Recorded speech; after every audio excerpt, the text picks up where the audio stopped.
अस्सलामुअलैकुम dear students, मैं हूं आपका टीचर लोन मुज़फ़्फ़र। हम सोशल साइंस पढ़ रहे हैं, उसमें हिस्ट्री का हम टॉपिक पढ़ रहे हैं, इंडस्ट्रियलाइजेशन इन द कॉलोनीज़। चलो देखते हैं, लेट अस सी। हाँ, इस वुचो कि इंडियास मज move to the India show the colonial industrialization. Colonial इंडस्ट्रियलाइजेशनस मज कुछ असर पे यम स्किल्ड लेबर्स या यम इंडस्ट्रीज या डोमेस्टिक इंडस्ट्रीज अमो सत कुछ असर पे। The age of Indian textile. देखिए, यथ पे वुचान उस age machine industries silk before the age of machine industries. Machine industry in ब्रो सिलिक या cotton goods from the Indian dominated the internet. तो इंडिया से जो भी मतलब जो भी प्रोडक्ट्स निकलते थे बिफोर द मशीन इंडस्ट्रीज, चाहे ये सिल्क था या कॉटन था, ये भी जो भी गुड्स थे, ठीक है, तो उन्होंने इंटरनेशनल मार्केट को बड़ी ही बहुत ही डोमिनेट करके रखा था। ठीक है, जो भी कोर्स कॉटन्स थे तो इनको बहुत सारी कंट्रीज़ में placed by the often come from the India. ठीक है, तो जो भी wire produced in the many countries, जो कॉटन्स जो भी थे ये बहुत सारी कंट्रीज़ में प्रोड्यूस किया जाता था, बट जो भी फाइन वेराइटीज़ होती थी, जो भी अच्छी वेराइटी थी, वो इंडिया से ही आती थी। ठीक है, तो अर्मेनिया था, पर्शियन जो मर्चेंट्स थे, ये took the goods from Punjab to Afghanistan. ये पंजाब से अफगानिस्तान ले जाते थे, eastern Persia and the central Asia ले जाए। जो बेल्स ऑफ द जो भी fine textiles were carried on the camel back. ठीक है, तो कैमल पे लिया जाता था, ये ऊँटन पे वन। ठीक है, तो कपर via the north western frontiers जो भी थे, नॉर्थ वेस्टर्न फ्रंटियर्स जो भी थे, तो वहाँ से लिया जाता। खैबर पास ऐसे अफगानिस्तान जैसे ये है पाकिस्तान के कुछ इलाके हैं, तो वहाँ से लिए जाते थे।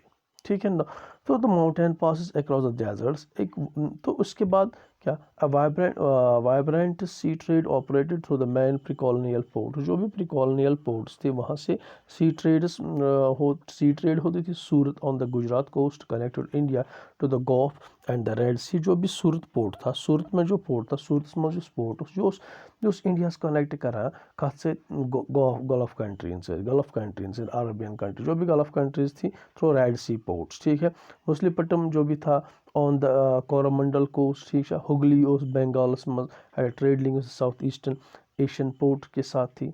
तो इस तरह से जो भी सी ट्रेड होती थी ये इन पोर्ट्स के ज़रिए होती थी। तो वैरायटी ऑफ जो भी इंडियन मर्चेंट्स थे, बैंकर्स थे, इन्वॉल्व थे network of these export trades में, ये भी इन्वॉल्व थे। Financing production, carrying goods, supplying exports या सप्लाइंग मर्चेंट जो भी थे, ये लिंक थे in ports, towns and inland regions थे के साथ। ठीक है, तो ये एडवांस देते थे वीवर्स को।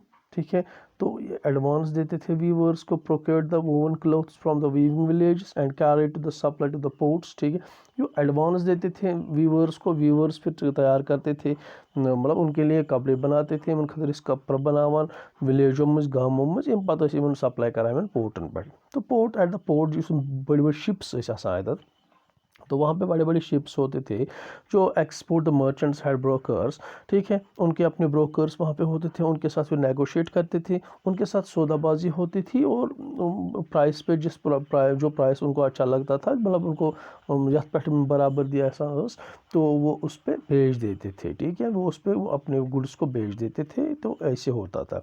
बाई 1750 में ये जो नेटवर्क था, 1750 में, बाय द 1750s में, ये नेटवर्क जो control by the Indian merchants for breaking down. तो 1750s में जो भी नेटवर्क इंडियन कंट्रोल में था, ये ब्रेक डाउन हो गया। क्यों हो गया? क्योंकि जो यूरोपियन कंट्रीज़ जो भी थे, यूरोपियन जो भी कंपनीज़ थे, उन्होंने गैन पावर करना शुरू किया इंडिया में। तो ये ट्रेडिंग कंपनीज़ के तौर पे यहाँ पे आए, तो उनको उनका पावर बढ़ने लगा यहाँ पे। हम पावर लोग बढ़ने, ताकत लोग बढ़ना, फर्स्ट सिक्योरिंग वेरा। तो पहले उन्होंने जो भी यहाँ पे कोर्ट्स थे, तो उनके ज़रिए बहुत सारी जो भी लोकल कंसेशन, जो भी लोकल कोर्ट्स थे, उन्होंने उनको बहुत सारी कंसेशनस दी है। ठीक है, कंसेशनस मिली उनको। तो फिर मोनोपोली ऑफ ट्रेडिंग राइट उनको मिला, क्योंकि वो ट्रेडिंग राइट उनको यहाँ पे मिला। तो इससे क्या हुआ, इससे जो ओल्ड पोर्ट्स थे भी, सूरत में था, हुगली में था, तो विच लोकल मर्चेंट्स ऑपरेट करते थे वो डिक्लाइन हो गए, वो कमज़ोर हो गए, वो ख़त्म हो गए, ठीक है। ये जो एक्सपोर्ट्स था, अक्सर जो भी एक्सपोर्ट्स वहाँ से होते थे, लोकल पोर्ट्स से होते थे, तो वो ड्रामेटिकली जो भी थे वो ख़त्म हो गया, ठीक है। तो वो फैल्स ड्रामेटिकली, ठीक है। तो उसके बाद ये जो the credit that has the finance the earlier trade began draw, जो भी क्रेडिट पे जो भी मतलब जो भी मर्चेंट्स थे वीवर्स को वो क्रेडिट देते थे, फिर ये भी ड्राई अप होने लगा, ये भी ख़त्म होने लगा। जो भी लोकल बैंकर से ये अब मतलब बैंकरप्ट होने लगे, मतलब दिवाला निकालने, उनका दिवाला निकलने लगा, ठीक है। इन द लास्ट ईयर, जो 17th सेंचुरी के लास्ट ईयर्स थे, द ग्रॉस वैल्यू ऑफ जो ट्रेड जो थी, जो ग्रॉस वैल्यू ऑफ ट्रेड जो होती थी सूरत पोर्ट से, ये 16 मिलियन थी, 16 मिलियन थी। तो फ़ायदा बाय बाय 1740 में इसकी जो बहुत ही कम हो गई, 3 मिलियन तक पहुंच गई, ठीक है। तो इससे आप अंदाज़ा कर सकते हो कि ये कितनी ड्राई अप हो गई, ये ट्रेड कितनी ख़त्म हो गई थी। तो वाइल जो भी सूरत या हुगली था, ये डिकेड हो गया, ये ख़त्म हो गया, ये जो पोर्ट्स थे ये ख़त्म हो गए। बॉम्बे एंड कोलकाता ग्रीव, बॉम्बे और कोलकाता ये बढ़ने लगे, ठीक है, उन पोर्ट्स की अहमियत बढ़ने की। तो दिस जो शिफ्ट था, ये जो शिफ्ट था old to the new ports, old to the new ports जो भी शिफ्ट हो गया था, तो this was the indicator of growth of colonial powers. तो यह एक इंडिकेटर था कि ग्रोथ होने लगा अब कॉलोनियल पावर्स का, अब कॉलोनियल पावर्स का कंट्रोल यहाँ पे बढ़ने लगा। समझ में आई बात। जो ट्रेड था, न्यू पोर्ट्स जो होती थी, जो जो भी अब न्यू पोर्ट्स के जरिए ट्रेड होने लगी, तो ये कंट्रोल जो यूरोपियन कंपनीज को कंट्रोल करते थे, एंड तो carried in the European ship से ही होती थी ये। While many of the old जो भी ट्रेडिंग हाउसेस थे कोलैप्स हो गए, that went to the they wanted to survive had and now operate within a network shaped by the European। तो अगर those that wanted to survive, जो चाहते थे कि अब हम सर्वाइव करें, हमारी ट्रेड ठीक रहे, हम जिंदा रहे, हमारा कुछ ये चले, बिजनेस चले, तो उनको अब ऑपरेट करना पड़ता था कि जो भी यूरोपियन ट्रेडिंग कंपनीज थे उन्हीं के जरिए, मतलब क्योंकि कंट्रोल तो अब उन्हीं का था। तो ये चेंजेस कैसे आई, how did these changes affect the lives of weavers and artist. जो भी आर्टिस्ट थे, जो भी यहाँ पे फनकार थे, जहाँ पे ये कारीगर थे यहाँ पे, या वीवर्स थे, उनकी लाइफ पे क्या असर पड़ा उससे। तो व्हाट हैपेंड टू वीवर्स को क्या हुआ, ठीक है। जब ईस्ट इंडिया कंपनी का पावर यहाँ पे कंसोलिडेट होने लगा, जब ये बढ़ने लगा, जब ये कंसोलिडेट पावर करने लगे 1760s में, तो इनिशियली जो उन्होंने क्या किया, इनिशियली लीड टू डिक्लाइन, जो भी इनिशियली उन्होंने क्या किया, जो भी टेक्सटाइल एक्सपोर्ट था इंडिया का, ये उन्होंने डिक्लाइन कर दिया। जो भी टेक्सटाइल एक्सपोर्ट था, जो इंडिया से टेक्सटाइल्स एक्सपोर्ट होती थी, उन्होंने ख़त्म करना शुरू कर दिया। जो भी ब्रिटिश कॉटन इंडस्ट्रीज है नॉट येट एक्सपैंडेड, तो जो भी ब्रिटिश कॉटन इंडस्ट्रीज जो भी थे, cotton had not yet expand नहीं हुई थी यहाँ पे। And Indian fine tiger was the great. तो इंडियन फाइन जो भी था, क्योंकि उस टाइम यहाँ पे जो इनका जो इंडियन कॉटन इंडस्ट्रीज यहाँ पे एक्सपैंड नहीं हुई थी, तो जो भी इंडियन फाइन कॉटन था उसकी बड़ी डिमांड थी यूरोपियन मार्केट्स में। सो द कंपनी जो भी थी, इट वाज कीन expand textile exports from India. तो ये बड़ी ही कीन थी कि जो भी एक्सपेंड करे, जो भी टेक्सटाइल एक्सपोर्ट्स हैं, तो इसको एक्सपेंड किया जाए, ठीक है। Before establishing the political power in Bengal, जब मतलब पॉलिटिकल पावर 1760 या 1770 में उन्होंने बंगाल या कर्नाटक जो भी था तो उन पे जब उन्होंने मतलब वहाँ पे तब उनका पावर जब तक नहीं था, तो उसको वहाँ पे तो ईस्ट इंडिया कंपनी जो थी, तो इनको बड़ी ही डिफ़िकल्ट होता था, इन वारिया डिफ़िकल्ट गसान कि ensure regular supply of export, जो भी रेगुलर सप्लाई ऑफ एक्सपोर्ट है, जो फाइन कॉटन था इंडिया का, उसको रेगुलर सप्लाई उस टाइम नहीं मिलती थी, क्योंकि जो फ्रेंच थे, डच थे, जो भी मतलब या पुर्तगीज़ थे, as well as the local traders जो भी थे, कम्पीट मार्केट में करते थे इस to secure the woven cloths, क्योंकि वोवन क्लॉथ्स की मतलब वो कम्पीट मार्केट में होता था, जब वोवन क्लॉथ्स वहाँ पे वो आते थे कपड़े आते थे, सिले हुए कपड़े आते थे उन पे। तो फिर जो वीवर्स थे या सप्लाई मर्चेंट्स जो ये बार्गेन करते थे, ये उनके साथ सौदाबाजी करते थे। जब उनको बराबरी आती थी अपने रेट पे तो वो बेच देते थे। तो selling produce at the best price buyers, तो वो अच्छे किसी भी बायर को वो सेल करते थे, चाहे वो पुर्तगाल ट्रेडिंग कंपनी थी या फ्रेंच ट्रेडिंग कंपनी थी या ब्रिटिश या डच ट्रेडिंग कंपनी थी। तो इस तरह से जो भी ईस्ट इंडिया कंपनी को बड़ी ही डिफ़िकल्टी होती थी ऐसे रेगुलर सप्लाईज ऑफ कॉटन मिलना। ठीक है। In their letter back to London, जब letters back to London, company officially continuously complain. तब उन्होंने क्या किया, उन्होंने जब जब ये वहाँ पे ट्रेड्स करते थे फिर लंदन में लिखते थे चिट्ठियाँ, तो ऐसे लिखा कि कंपनी ने ये चीज़ें कंप्लेंट की कि अच्छा हमें जो भी है सप्लाई है वो बड़ी ही हाई प्राइस पे मिलती हैं, क्योंकि हमें मुश्किल होता है, क्योंकि मार्केट में बहुत ही कंपटीशन है, बहुत सारी कंपनियां हैं, तो वो हमसे ज़्यादा प्राइस देते, फिर हमें ज़्यादा प्राइस देना पड़ता है, तो हमें हाई प्राइस पे ये मिलता है। हाउएवर, मगर जो ही ईस्ट इंडिया कंपनी ने पॉलिटिकल कंट्रोल यहाँ पे एस्टैब्लिश किया, पॉलिटिकल पावर एस्टैब्लिश किया, तो उन्होंने क्या किया, उन्होंने क्या assert the monopoly right to trade, उन्होंने मोनोपोली ट्रेड पे अपना कब्ज़ा कर लिया, इसी तुजारत पे अपना कब्ज़ा कर लिया। अमो कोर पन सोरी कब्ज़ा तुजारतस पे। अम सत क्या गो, अम सत गो ये कि अमो कोर अक सिस्टम ऑफ मैनेजमेंट, अमो कोर अक system of management and control, management and control कोर अमो अत तुजारतस पे, यम सत एलिमिनेट गो कंपटीशन, मार्केट्स मज कंपटीशन ओस आसान, यह गो खत्म। ठीक है। अमो कोर कंट्रोल सोरी ट्रेडस पे पाने, तो युस हसा कंट्रोल, अमो कोर costs control, regular supplies of cotton and silk goods, this लुड सीरीज। तो बहुत सारे मतलब उन्होंने एक ही साथ ये नहीं किया, अमो कर स्टेप बाय स्टेप। गोडे क्या कोर अमो, गोडुक चीज़ कोर अमो, यम द एग्जिस्टिंग ट्रेडर्स या ब्रोकर्स यम यम क्लॉथ ट्रेड सत एस्टैब्लिश यम कनेक्ट तो अमो कर या direct control over the weavers, इन व्यूवरन पे डायरेक्ट कंट्रोल इन, तो कंपनी कर एलिमिनेट, कंपनी सन नबर कड़ित मज। ठीक है। तो कंपनी सन हकूक खत्म कर। दोम चीज़ अमो कोर अथ सो अपॉइंट ये कंपनी चीज़ ब्रोकर्स वोकर्स कर खत्म, तो कंपनी हसा कोर अक सर्वेंट, कंपनी कोर अक मुलाजिम हसा लगो यमिस नाव गुमशदा। तो अम सज सुपरवाइज कर ये वीवर्स, यम ते वीवर्स यम तसा यम पलो बनावन वल वनन वल अमन पे सुपरविजन चलान। तो कंपनी इन सुपरवाइज करा, तो कलेक्ट करा, collect supplies and examine the quality of good. तो यम कलेक्ट करा सप्लाई, यम सप्लाई नेरा अम नश कलेक्ट करा, पत वुचान कि क्वालिटी किस अमिच।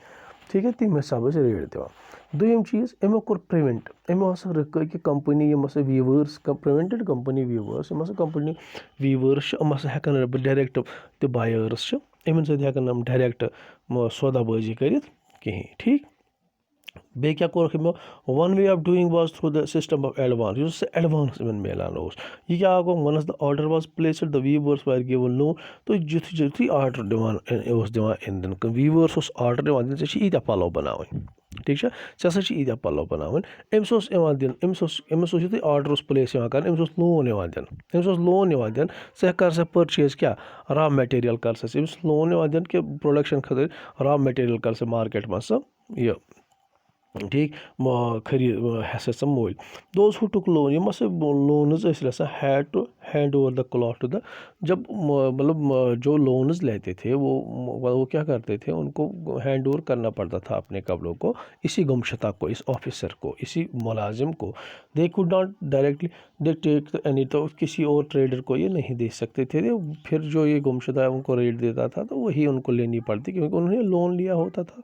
ठीक है। As the loan flowed in and the demand for the fine textile expanded, तो वीगरली जब उन्होंने देखा कि जो भी लोन फ्लो होता था, जब आसानी से लोन्स आते थे और वीवर जो भी फाइन टेक्सटाइल की जो भी मतलब डिमांड मार्केट में बढ़ने लगी, एक्सपैंड होने लगी, जो वीवर्स थे ईगरली उन्होंने एडवांस लेना शुरू कर दिया। तो होपिंग टू, क्योंकि इसलिए कि हम ज़्यादा से ज़्यादा कमाना शुरू करेंगे, हम ज़्यादा से ज़्यादा कमाएंगे। बहुत सारे वीवर्स उन्होंने हैड स्मॉल छोटे छोटे प्लॉट्स थे जिन पे ये अर्लियर कल्टिवेशन करते थे वीविंग के साथ साथ, तो प्रोड्यूस करते थे और उसका टेक केयर करते थे फैमिली नीड्स के लिए ना। उन्होंने अब क्या किया, उन्होंने had to lease out the lands and devote all their time to, तो उन्होंने लीज पे ज़मीन दी अब उन्होंने मतलब ज़मीन लीज़ पे दे दी। अब सारा जो भी उनका जो भी टाइम था वो वीविंग में देते थे। वीविंग इनफैक्ट जो उसमें बड़ा ही इंटायर लेबर लगता था, उनको बहुत ज़्यादा लेबर लगता, मज़दूर लगते थे, चाहे इंटायर फैमिली लगती थी, चिल्ड्रंस उनके वहीं पे उसी में लगते थे, या वुमेन जो भी एंगेज थे डिफरेंट स्टेज पे उस प्रोसेस में ये एंगेज रहते थे।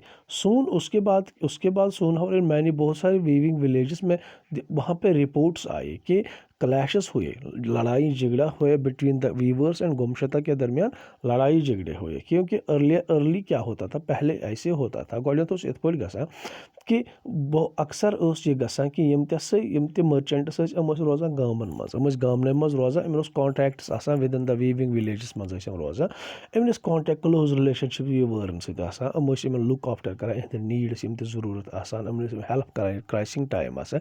मगर इस गुमशता यह आउटसाइडर यह न्यू गुमशता आउटसाइडर्स आसान अमन कह लॉन्ग टर्म सोशल लिंक्स विलेजन सत कहें एक्ट कर एरोगेंटली एरोगेंटली एक्ट कर मार्च कर टू द विलेज विद सिपाह गाँव या पियोन कर तम वीवर दिवान सजा यमन सप्लाईस में डिले गए ऑफन कि लाया तमन फ्लॉगिंग देम, ठीक है। तो weavers lost the space of bargain. तो इससे क्या हुआ, ये जो वीवर्स हैं उन्होंने जो भी स्पेस मिलती थी बागैने के लिए अब ये ख़त्म हो गई। अब ये किसी डिफरेंट सेलर को नहीं बेच सकते थे, बायर को नहीं बेच सकते थे। तो प्राइस जो हम रिसीव करा कंपनी इट वाज मिजरेबली लो। तो जो भी प्राइस उनको मिलता था कंपनी से बहुत ही कम मिलता था, बहुत ही कम, मिजरेबली लो मिलता था।